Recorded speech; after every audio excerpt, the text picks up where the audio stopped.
Page 16, Für Elise. 3/4 time, take it one hand at a time at first.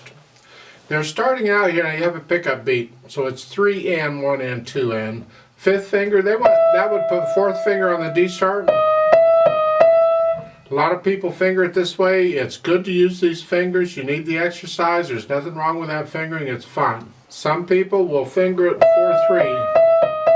That's fine too. It's a difference of opinion, or two different ways of doing the same thing.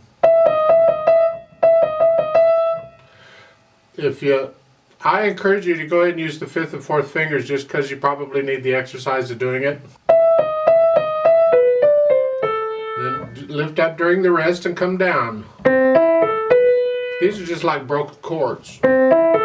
Second line, don't forget the G sharp there. And then reach up. If you're using fourth finger, if you can reach it, you can go ahead and do that. Otherwise, you got to use fifth and then 3, 4. If you want to use 3 and 4 on those. For the most part, that's a good portion of what this is. Now go over to page 17, third line down, second measure. You finished it here, and then go on up. You lift up and go up. We have the sequence going down. And then the eighth notes at the end. They just rock this with the hands. I'll come back to the slurring in a minute. But top of page 18, you get these. And again, this is good exercise. You should do it in both hands, really. It's here. But 5 and 4, or 5, 3, 4. And for the most part, that's the piece for the right hand. Now, the left hand just has broken chords also, and they're important. They're not just background necessarily. They're actually part of what's going on. So over on page 16 here, we want to hear these. So play these at the same loudness as you're playing the right hand. Moving around, that's all right. Now on this chord, that happens in various places. You can use the 4, 2, 1. So you don't have to use 5 on all these. You don't have to use 5 on all these first notes. So it's like in the second line, if I do 4, 2, 1. I'm not moving around so much. Look at the last line on page 16. You're here, then here. 4 is better, in my opinion. It'd be nice to be able to play this without looking at the keyboard for the most part. And you can feel this move better than this. Now you have some other broken chords and you're moving around a little bit, but for the most part, that's it for the left hand. I mean, just put them together. Now, on the right hand, like in the last measure, the first line there, that's a quarter note. Hold that down, the full hit, and lift up right when the left hand plays that F, the E, A, something. When it plays that note, you know. And that's a quarter note. What we're doing is we're overlapping here. So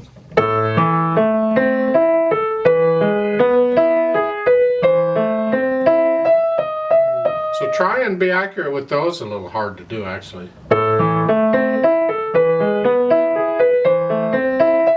And the pedal's going to cover it all up anyway. I'm just trying to point out these little things because we try and be accurate, and these little things many times make all the difference in the world. Doesn't make any difference in this piece, but in other pieces it might. So we try and be accurate in everything. That's basically what you're doing. That's throughout the whole piece. It's just this. In various patterns, it's this. Add the slurs.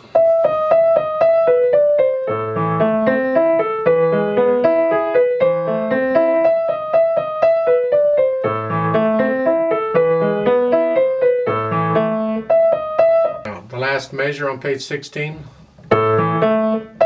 See, there's no pickup there. It's here and then here. So that's a little different. Be careful on that one. And when you get down to the bottom of page 17, last measure, you're here. This slur in the right hand is important. twice. We need to hear that. I'll talk about the pedal in a minute, but for the hand, make sure you hear that slur.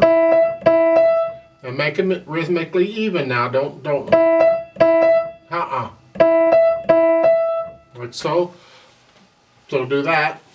Add the dynamics softly, and you have that swell at the beginning. Now look in the middle of the swell, see what note or notes are there, and that's your target. It looks like it's a B. Go for the B. That's where you're after. So you aim for that, and then you come back off.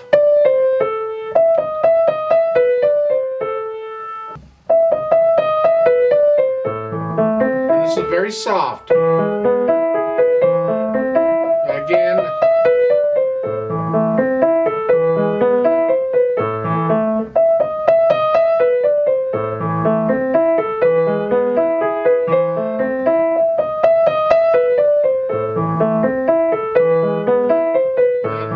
Page 17, third line down. Going into the last measure, you're crescendoing up. They're showing a fingering here in the right hand of 2. That's okay, but I like thumb. Out of habit, I use thumb. Finger that 1, 2, 3, 4. And you're medium loud here, moderately loud. You want. There's a difference between very soft and moderately loud. Get the idea?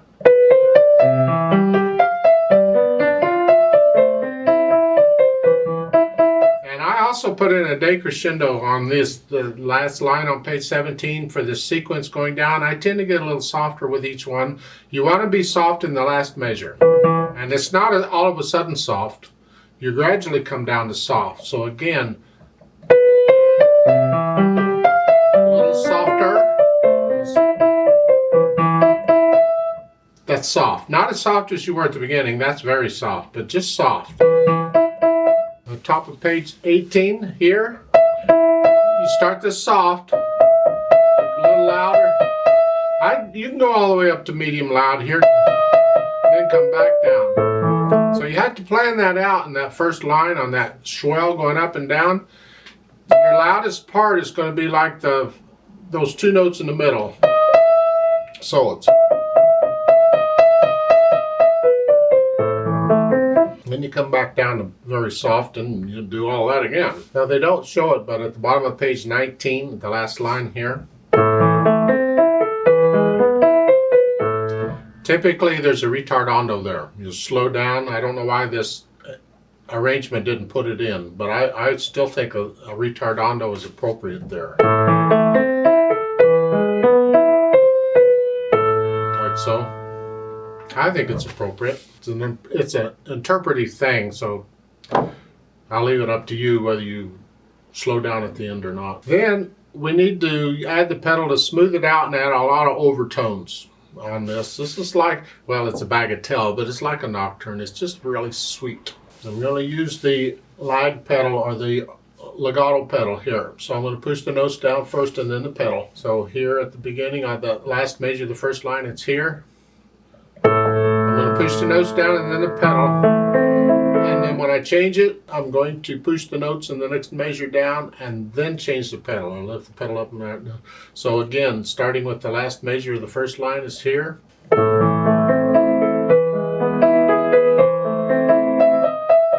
Just follow their pedaling the way it's marked. I don't like it, but that's fine. We'll work with that for now.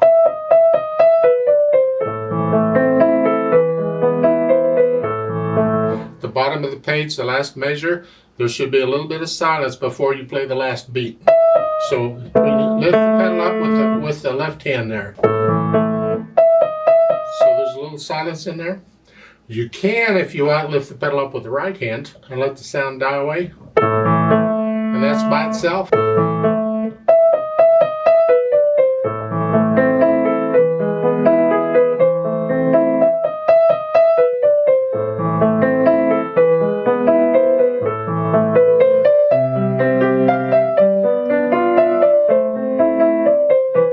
And then the last measure, page 17, I would not pedal that measure. I want to hear those slurs. I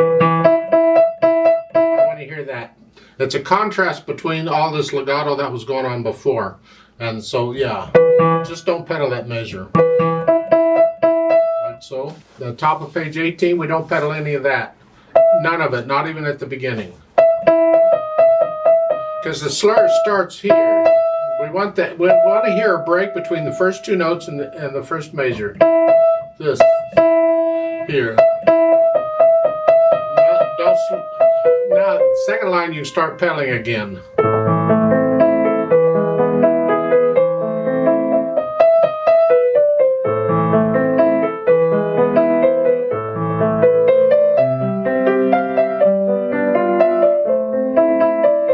And the top of page 19, the second measure, again, I would not pedal again until the last measure of the next line. Don't pedal any of this.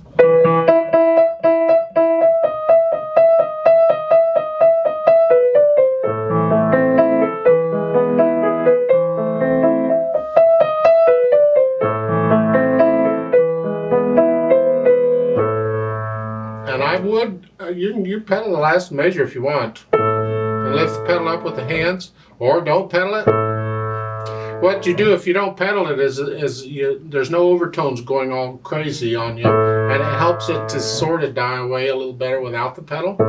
But if you want to keep, we've had overtones all along, if you want to keep them at the end, then just lift the pedal up with the hands. You don't have to pedal it exactly this way. Experiment and see what you think. For instance, in the beginning here, maybe I don't pedal the last beat of the measure. If I do that, I get this. See, it helps. It just releases all that sound. I hear the rest in the left hand.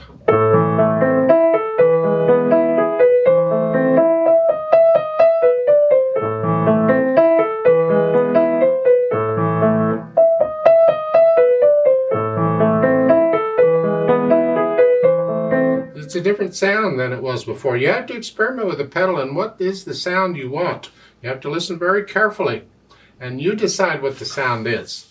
Go down to page 17, third line down here. See, I'm no pedal there, that's fine if you don't want it. Keeps it clean. And here.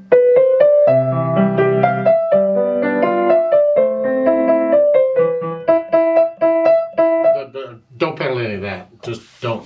So there's different ways it might be pedaled. You have to experiment with it and what is the sound that you're after. Don't just automatically pedal everything legato. That's what people tend to do, and a lot of these books, the pedal marks are marked that way to keep it simple. But just listen and experiment with the pedal. That's the reason we learn these pieces without pedal first, so you can hear what it actually sounds like before you start adding in all the overtones and all the other stuff that a pedal will do. So experiment. As far as the tempo goes, you're going to find people playing this different tempos. If you listen to recordings of the actual thing, some people play it quite fast.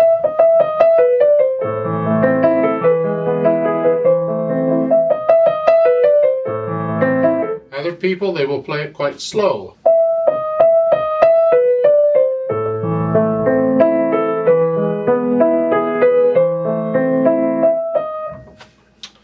Moderato's in the middle somewhere. I think it's about as fast as I was playing it before.